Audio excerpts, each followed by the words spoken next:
Noticias de última hora. Designación de Andrea González en Bélgica tiene carga política, pero sin impacto directo sobre Rafael Correa. Analistas señalan que el nombramiento responde al interés del presidente Daniel Noboa de posicionar su agenda ante la Unión Europea y reforzar su discurso anticorrupción. La decisión del presidente Noboa de designar a Andrea González Nader como embajadora extraordinaria y plenipotenciaria del Ecuador ante el Reino de Bélgica es vista como algo más que un simple relevo diplomático y refuerza la narrativa anticorrupción del gobierno en un escenario internacional. El nombramiento, oficializado mediante el Decreto Ejecutivo 257, se produce en un escenario cargado de simbolismo político, considerando que en ese país reside el expresidente Rafael Correa, uno de los principales opositores del actual gobierno.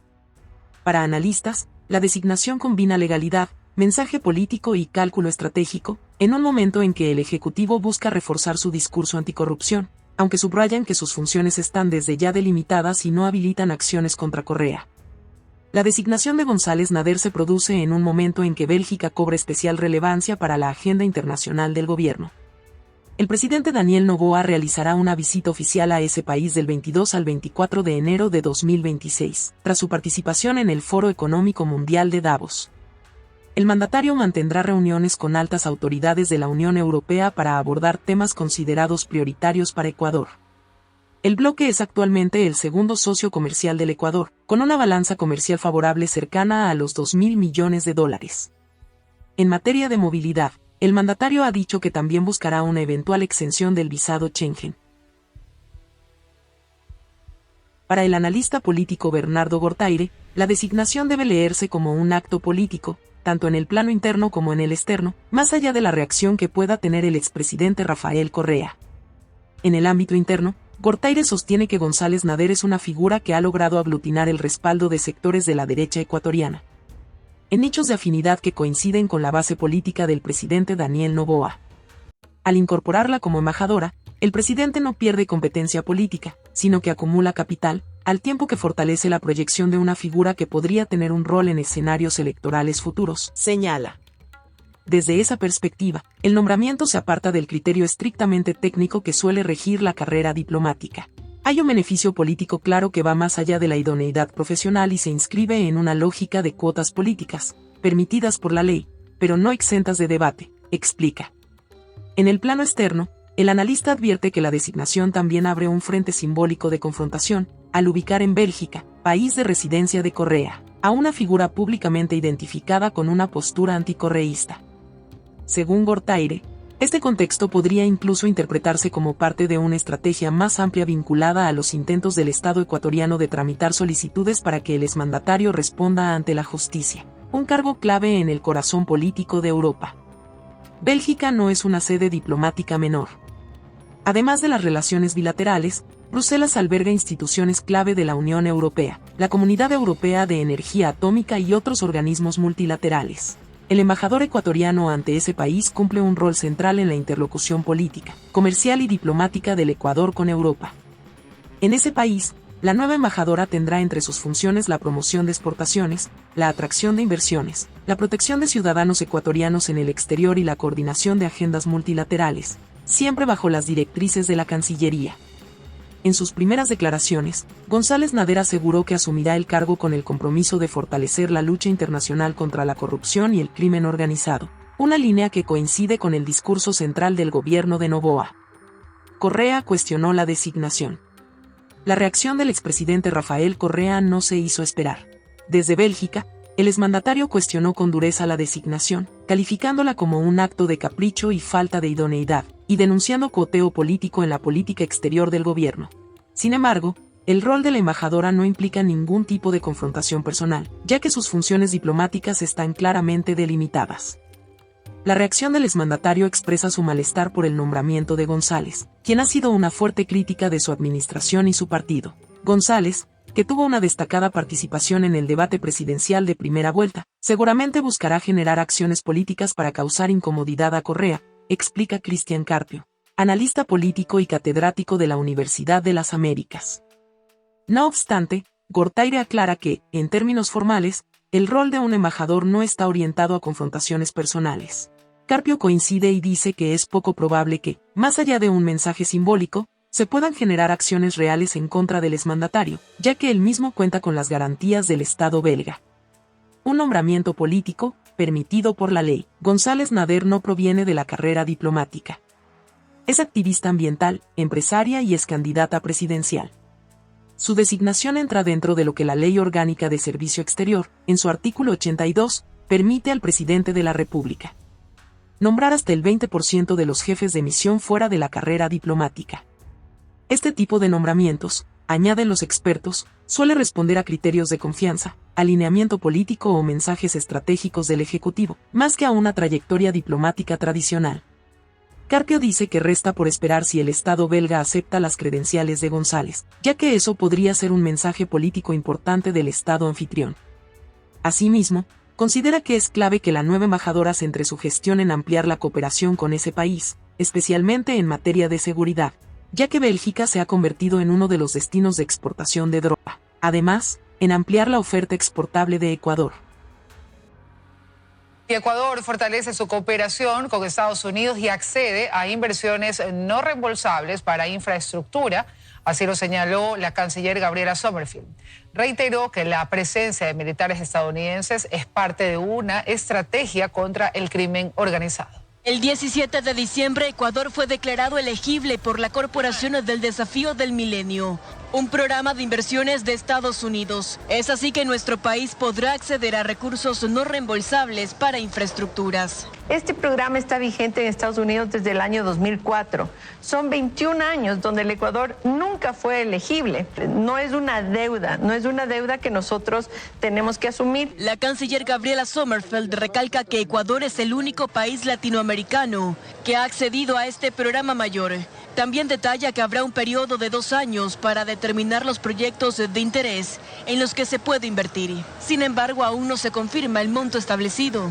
De lo que dice la información, ha ido entre 200 y 500 millones. Hay que ver normalmente durante los 21 años del programa. Hay que ver a qué accede el Ecuador. En cuanto a la cooperación en materia de seguridad con Estados Unidos, Sommerfield indicó que la presencia de personal militar estadounidense en el país responde a una estrategia nacional para enfrentar el crimen organizado transnacional.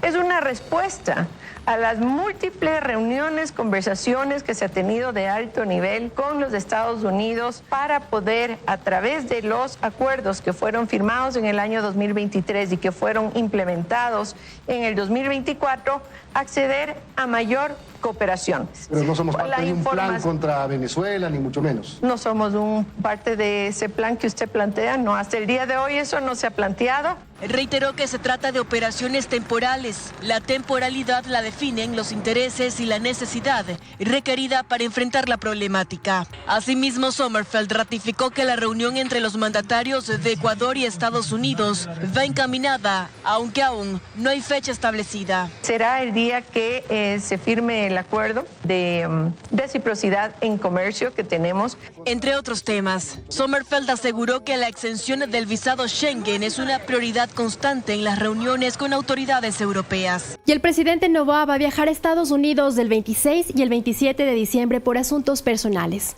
Mediante decreto ejecutivo número 264 se estableció que no hará uso de recursos públicos y Noboa estará acompañado del jefe de seguridad y del viaje también se notificó a la Asamblea Nacional. Esta disposición se enmarca en las atribuciones constitucionales del presidente para dirigir la administración pública y organizar el funcionamiento del Ejecutivo.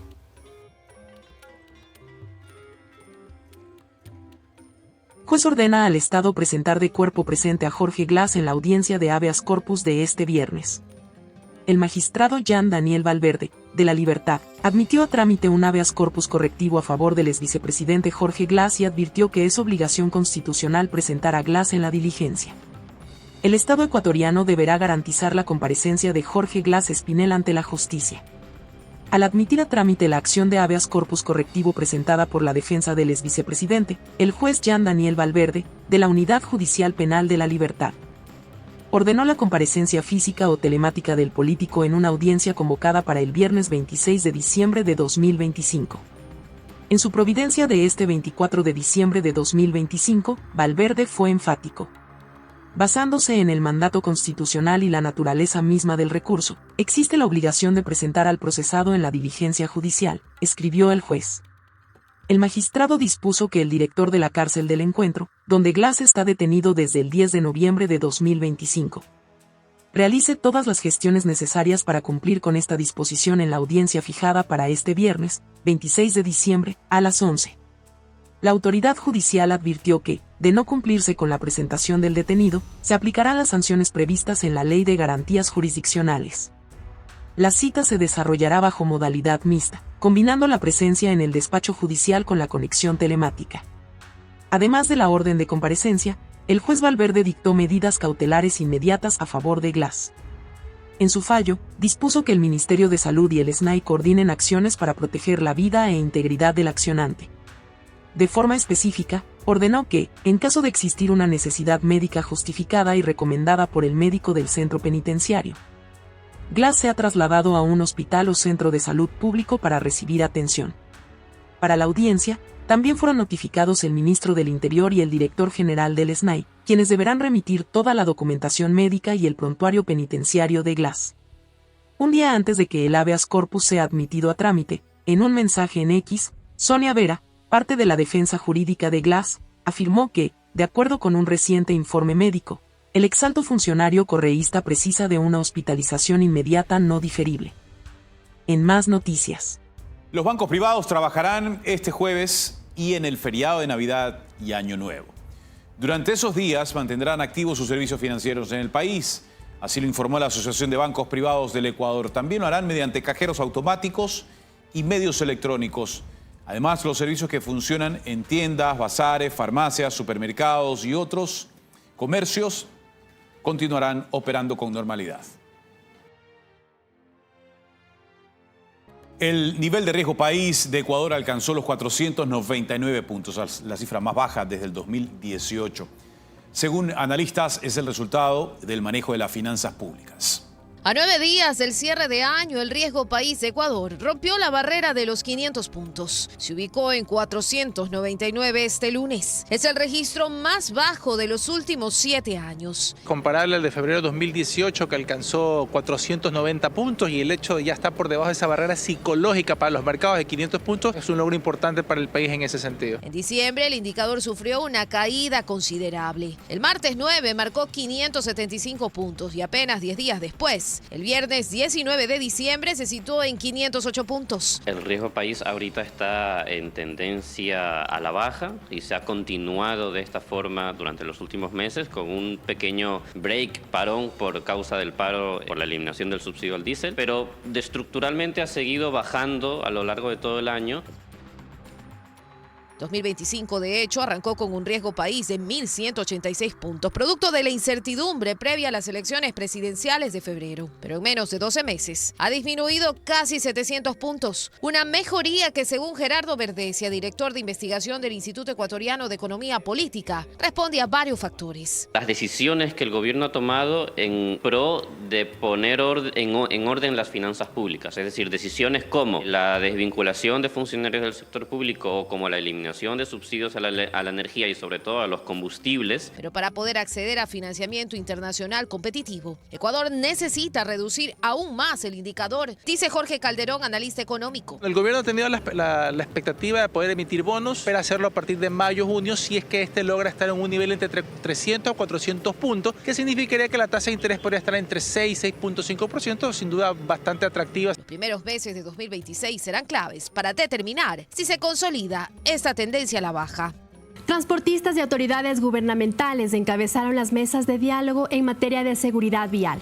En este encuentro se dio a conocer que a partir de enero van a incrementar cerca de 400 patrulleros para el control en los diferentes ejes viales a nivel nacional, y así también el refuerzo de operativos en los ejes de mayor afluencia en el transporte. El ministro del Interior, John Reinberg, resaltó que va a mantener reuniones con cada uno de los dirigentes con la finalidad de conocer todas sus necesidades independientemente de las mesas de trabajo. Reforzar las carreteras con relación a las patrullas de camino, a las situaciones de los operativos que tienen que darse.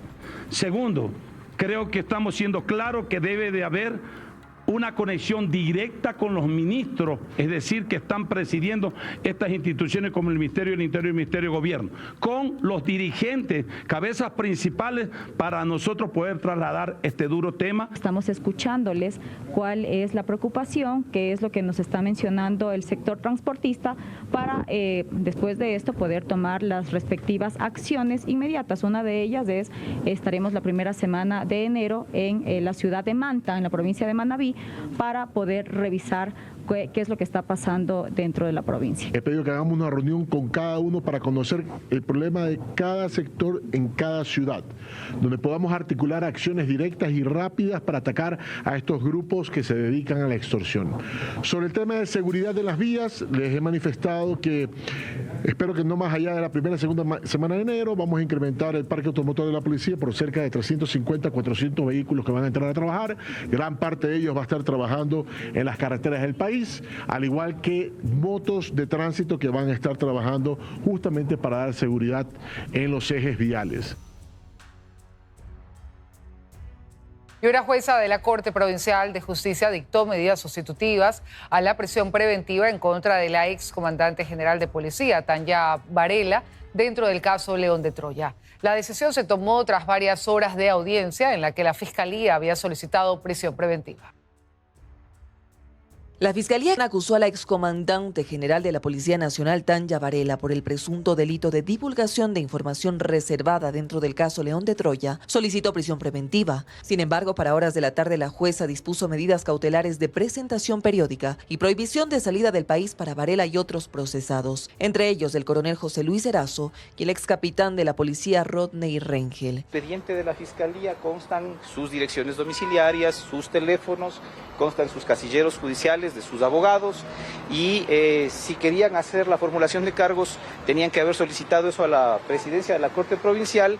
La presidencia tenía que fijar una fecha, llamarnos a la audiencia. Recordemos que Varela fue detenida el jueves 18 de diciembre en un operativo conjunto de Fiscalía y Policía Nacional. Dentro de esta investigación, según el Ministerio Público, los procesados habrían filtrado información de circulación restringida a terceros no autorizados, comprometiendo investigaciones sensibles desarrolladas entre los años 2021 y 2023. Este caso saltó a la opinión pública tras la difusión de presuntos chats y audios que evidenciarían el acceso y entrega de información confidencial relacionada con procesos policiales y judiciales en curso vinculados a organizaciones criminales. Por ello, como parte de la investigación, la Fiscalía ejecutó allanamientos en Quito y Manabí, donde se incautaron teléfonos celulares y equipos electrónicos que ahora forman parte de los indicios. Tanya Varela fue la primera mujer en comandar la Policía Nacional, cargo que ocupó entre marzo de 2021 y enero de 2022. Según el Código Orgánico Integral Penal, el delito de divulgación de información reservada se sanciona con una pena privativa de libertad de entre 1 y 3 años. Venezuela encendió el debate en el Pleno. La Asamblea aprobó una resolución de respaldo a las acciones internacionales para restaurar la democracia en ese país. Además, un asambleísta del correísmo retó a pelear a otro en medio de la sesión. En cuestión de minutos, el Pleno de la Asamblea Nacional pasó del ambiente navideño a un choque político marcado por gritos. La tensión estalló cuando Esteban Torres presentó una resolución de respaldo a las acciones internacionales para restaurar la democracia en Venezuela. Un texto que menciona incluso la investigación y posible detención de Nicolás Maduro por la crisis que vive ese país. El Ecuador tiene que mandar mensajes claros y tiene que romper de una vez por todas ese cordón umbilical político que nos ató a un régimen tirano, sangriento, asesino, narcotraficante como el de Nicolás Maduro. Desde el oficialismo se recordó al correísmo su respaldo histórico al régimen de Maduro. Pero ¿saben de dónde vienen las instrucciones?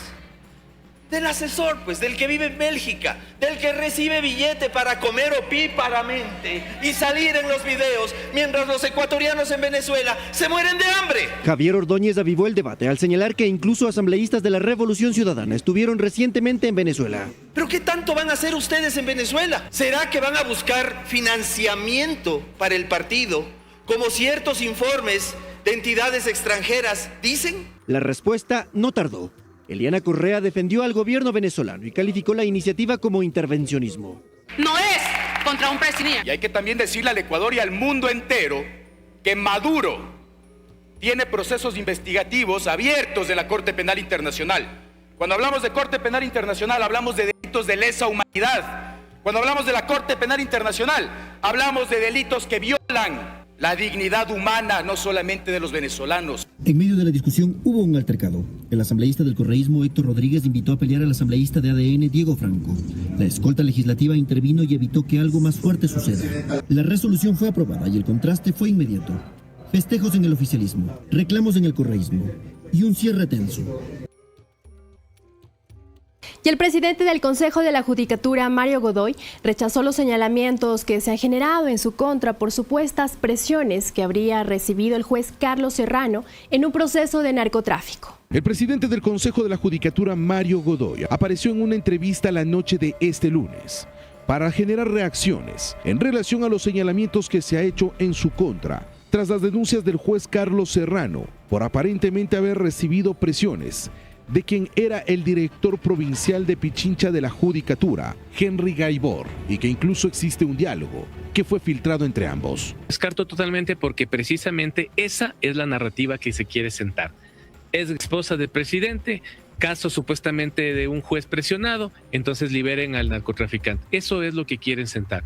Y lo descarto porque no existió ninguna presión, aunque no me refiero ahora a profundidad por los audios, porque posiblemente sé que la Fiscalía ya debió haber tomado alguna acción e ingresado esa información al expediente. Para la ex vocal del Consejo de la Judicatura, Solanda Goyes, la designación del exdirector del Consejo de la Judicatura en la provincia de Pichincha, Henry Gaibor, fue propuesta por Mario Godoy y no como él lo ha señalado en las últimas horas. Él presentó la propuesta de Henry Gaibor y hay que buscar solamente la sesión en la cual aquello sucedió. ¿Usted da fe de aquello? Y yo doy fe de aquello, ¿no? Si al menos que la memoria me falle. Desde el sector de los juristas ya se habla de que estos procesos no pueden seguirse dando en el sistema de justicia y que incluso se debe realizar una investigación exhaustiva, no solamente a nivel administrativo, sino también judicial, para que estos hechos no se sigan repitiendo. Pues ya vimos lo que pasó en el caso Metástasis, Purga y Plaga, en donde las más altas autoridades de la justicia estuvieron involucradas. Lo que debe hacerse son las dos cosas. Primero, la presentación del doctor Mario Godoy ante la Asamblea para que se determine cuáles son sus justificativos. Y la segunda, por el otro lado, es que Fiscalía siga con la investigación de tráfico de influencias. Mario Godoy ha solicitado al Pleno del Consejo de la Judicatura una licencia para preparar su comparecencia ante la Asamblea Nacional, que se realizará la próxima semana, la misma que ya incluso se habla de que podría derivar en un posible juicio político. Sentencia en el caso Chevron que obliga a Ecuador a pagar $220 millones y abre la disputa de quién debe asumir la factura. En la Asamblea responsabilizan al correísmo, a su campaña La Mano Sucia de Chevron y anticipan que buscarán reparación a través de una ley de repetición. Durante el gobierno de Rafael Correa nació la campaña La Mano Sucia de Chevron. Una imagen la marcó para siempre. Correa metiendo la mano en una piscina de crudo en la Amazonía, acusando a la petrolera de contaminación. A esa puesta en escena se sumaron artistas y activistas invitados por ese gobierno. El actor estadounidense Danny Glover, la actriz Mia Farrow. Todos metieron la mano en el lodo y reforzaron el relato de una ofensiva global contra Chevron. Días después, Mia Farrow admitió que le pagaron por participar en la campaña contra Chevron. El asambleísta de ADN, Javier Ordóñez, dice que fue un error que el tiempo pasa factura.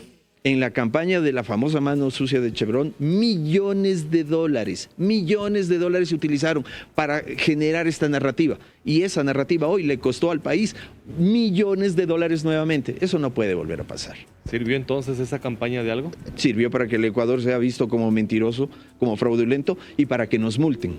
Para eso sirvió. Hoy la historia da un giro. Un tribunal arbitral con sede en La Haya ordenó a Ecuador pagar $220 millones a Chevron, una cifra lejana a los 3.300 millones que pedía la petrolera, pero suficiente para sacudir al país. La ministra de Gobierno, Natalie Morillo, reaccionó a través de su cuenta de X. Los caprichos y delirios del correísmo nos cuesta $220 millones. Politizaron el proceso judicial, contaminaron una causa justa por hacer política y ganar adeptos. Injusto. Recursos que deberían ir para los más pobres se tienen que destinar a pagar la insensatez de aquellos que se creyeron dueños del Estado. Que ningún ecuatoriano lo olvide. En la Asamblea también hubo reacciones. En el oficialismo responsabilizaron al correísmo por una supuesta interferencia en el proceso judicial que derivó en esa decisión. Creen que Ecuador estuvo a nada de una catástrofe económica y esperan que la ley de repetición, que está en análisis, provoque que los culpables paguen con sus recursos. tendrán aquellos funcionarios que estuvieron inmersos en esta situación pagar y devolver ese dinero a los ecuatorianos, porque al final del día este dinero saldrá de los bolsillos de todos los ecuatorianos, pero nosotros no tenemos por qué pagar las consecuencias o malas prácticas de funcionarios que no cumplieron con sus atribuciones. Y 18 veces más que el derrame de Exxon Valdez en Alaska. Creen que la lista de exfuncionarios del correísmo que podrían ser vinculados con procesos de repetición es extensa. Y en el caso Las Malvinas, la defensa de uno de los procesados que fue declarado inocente puntualizó que la justicia puede actuar técnicamente, sin presiones y en el marco de la ley. En este caso se ha comprobado de acuerdo al tribunal los hechos directos y también la falta de información que proporcionaron, que decantó lamentablemente en la muerte de los 3 adolescentes y del niño. Tras un año de la desaparición de los menores de las Malvinas, la justicia encontró culpables a los 16 militares procesados en un juicio que estuvo bajo el escrutinio público, en donde uno de los procesados fue declarado inocente y que su abogado defensor puntualizó que en la audiencia se evidenció que el trabajo de su cliente, el teniente coronel Juan Francisco Iglesias, como parte de las Fuerzas Armadas, ayudó para que la investigación se esclarezca. Donde está la pieza importante es que recién el 12 de diciembre se inicia la investigación a través de una denuncia.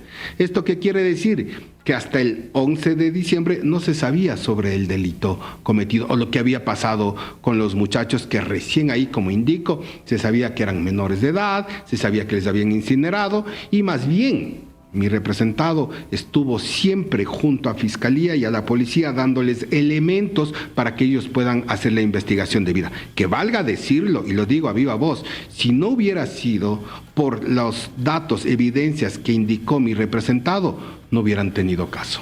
Este es el segundo caso que la justicia sentencia por desaparición forzada en el Ecuador, el mismo que ha sido calificado como histórico por la connotación del caso y que marca un antecedente importante en la jurisprudencia de nuestro país. La justicia ordenó el reintegro del capitán Diego Peñarrera a la Fuerza Aérea Ecuatoriana tras 12 años de litigio. La Corte Provincial de Santo Domingo de los Áchilas dejó sin efecto la resolución del 2013 que negó su reincorporación pese a haber sido declarado inocente en el 2017. Peñarrera, ex jefe de seguridad de la esposa del expresidente Rafael Correa, fue dado de baja sin sentencia ejecutoriada. El fallo dispone su reintegro en un plazo máximo de 20 días con el mismo grado, acceso a cursos y ascensos, al determinarse vulneración al debido proceso, seguridad jurídica y derecho al trabajo. Y a pocos días de cerrar el 2025, las cifras del SRI revelan un repunte clave en la economía del país. Las ventas crecieron en un 10.4% en noviembre y la recaudación muestra señales de mayor dinamismo. Según datos oficiales del Servicio de Rentas Internas, las ventas del mes de noviembre alcanzaron los 22.069 millones de dólares, un incremento del 10.4% frente al mismo mes de 2024, con base en la facturación electrónica a nivel nacional. Indudablemente ha habido un mayor movimiento comercial, se ha incrementado el sector productivo y de hecho se han incrementado las recaudaciones fiscales. Desde el SRI se detalló que los sectores con mayor crecimiento fueron las actividades profesionales con un alza del 28.1%, el suministro eléctrico con 24.6% y la construcción con 22.4%. Vemos cómo la economía tiene buenos indicadores de este momento. Hay un crecimiento fuerte en las exportaciones no petroleras, lo cual es muy positivo. A esto se suman otros sectores clave como el turismo, el comercio y la industria manufacturera, evidenciando una reactivación progresiva en distintas áreas de la economía. Si la economía está creciendo en un 3.5 de acuerdo al Banco Central, todo crece al mismo ritmo. Y está permitiendo además inyectar una gran cantidad de liquidez a la economía. Por eso es que también las tasas de interés están bajando de manera permanente. Con estas cifras, el gobierno apunta a cerrar 2025 con indicadores positivos en ventas y recaudación, marcando un escenario de mayor dinamismo económico y expectativas favorables para el inicio de 2026.